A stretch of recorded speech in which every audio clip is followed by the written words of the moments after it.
Rafael Nadal's Grand Slam legacy has been one of the greatest in tennis history, with his remarkable 22 titles.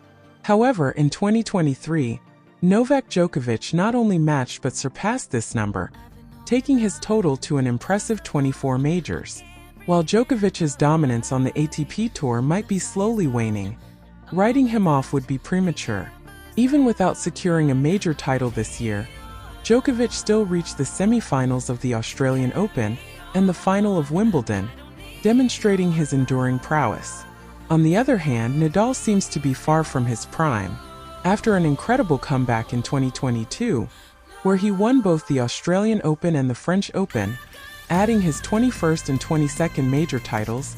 Injuries once again plagued the Spanish legend. Despite returning to action at the start of this season, Nadal has struggled to perform at his usual elite level.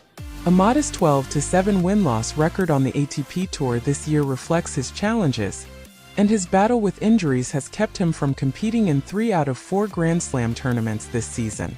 The French Open was the only major Nadal played in 2024, where he was defeated in the first round by Alexander Zverev in straight sets. This marks a significant downturn for the 14-time French Open champion, who has historically dominated at Roland Garros.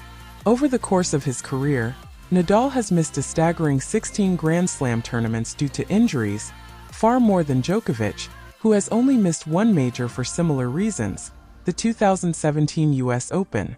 This has fueled discussions among fans and analysts, wondering if Nadal would have claimed more Grand Slams had he remained injury-free. But is that narrative entirely accurate? Nadal's dominance, particularly in his early career, was significantly influenced by his uncle and coach, Tony Nadal. Under Tony's guidance, Nadal secured 16 of his 24 major titles. Recently, Tony Nadal acknowledged that while his nephew had the potential to win more Grand Slams, injuries ultimately limited his chances. In an interview with Euronews, Tony said, "Djokovic is the best because he won more titles than the others. My nephew could have been the best without the injuries, but in the end, Djokovic is the best." Tony's careful choice of words is key. He uses "could be," acknowledging that Nadal had the potential to surpass Djokovic, but ultimately did not. As a lifelong fan of Nadal, I agree with Tony's assessment. However, I take issue with the widespread speculation among some of Nadal's fans who confidently claim that he would have won more titles if not for his injuries. Sport is unpredictable, and countless factors influence the outcomes of matches and tournaments. Injuries are just one part of the equation.